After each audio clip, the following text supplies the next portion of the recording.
You've been invited to dinner by Death himself. He says someone at the table is cheating the system. The invitation arrived on black parchment, the silver ink shimmering under my apartment's flickering lights. No envelope, no postage, just a card that hadn't been there when I'd gone to bed but sat prominently on my kitchen counter when I stumbled in for morning coffee. Your presence is requested for dinner. 8 p.m. Or something nice. It was signed with a simple D and an address I didn't recognize. I should have been terrified. Should have called the police, reported a break-in. Instead, I felt an odd calm, like I'd been expecting this. Maybe I had. The dreams of the skeletal figure watching me from the foot of my bed had been coming more frequently lately. I wore my best black dress. It seemed appropriate. The address led to an elegant townhouse in a part of the city I'd never visited. The door swung open before I could knock. Right on time, said a tall, slender man with impossibly pale skin. I appreciate punctuality. His eyes were the giveaway, bottomless and ancient, holding the quiet darkness of the space between stars. Death, I presume? My voice didn't shake, which surprised me. He smiled. For tonight, you may call me Thanatos. Less intimidating for the other guests. Other guests? Of course. The dining room contained a long table set for 6. 3 people were already seated, each looking as confused as I felt. A middle-aged businessman kept checking his watch. A teenage girl with blue hair fidgeted with her silverware. An elderly woman sat perfectly still, hands folded in her lap. Death, Thanatos, guided me to my seat and took his place at the head of the table. Now that we're all here, he began, I should explain. Each of you was scheduled to die recently. The businessman dropped his fork. The teenager gasped. The old woman merely nodded. Car accident, Thanatos said, pointing to the businessmen. Heart attack, to the elderly woman. Overdose, to the blue-haired girl. Then he turned to me. And you, my dear, suicide. My blood ran cold. He wasn't wrong. 2 weeks ago, I'd stood on my balcony, 14 floors up, toes over the edge. Then my phone had rung, a wrong number, and somehow that trivial interruption had been enough to pull me back. But we didn't die, the businessman said, loosening his tie. No, Thanatos agreed. You didn't. 3 of you had legitimate reprieves, last-minute interventions that even I must honor.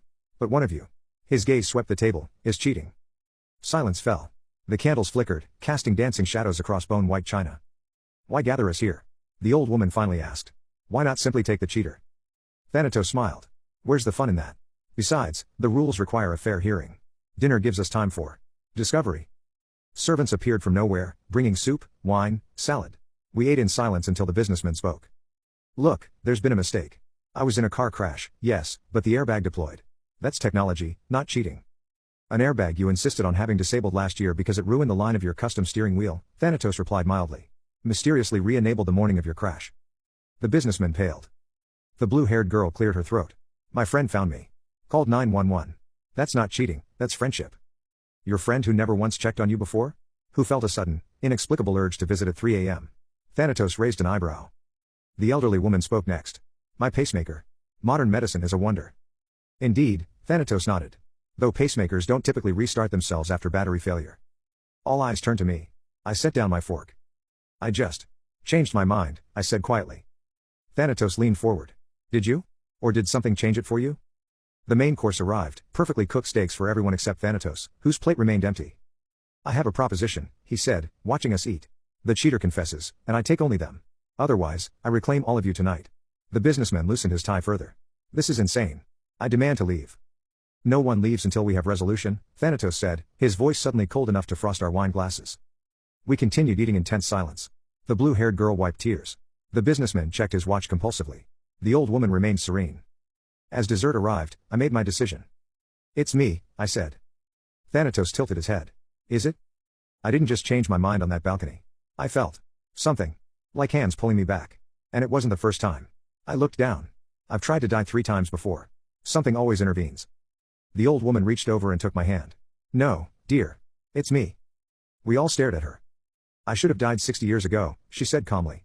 River accident. I was 22. But I made an arrangement. What kind of arrangement? The businessman asked. She smiled sadly. I traded places with my twin sister. She drowned instead of me. Thanatos watched her, expression unreadable. But that's not why I'm cheating now, she continued. My time finally came 2 weeks ago. But I'm not ready. I have a great-granddaughter about to be born. I just want to hold her once. Then she turned to face death directly. I've been borrowing time from others. Redirecting their close calls.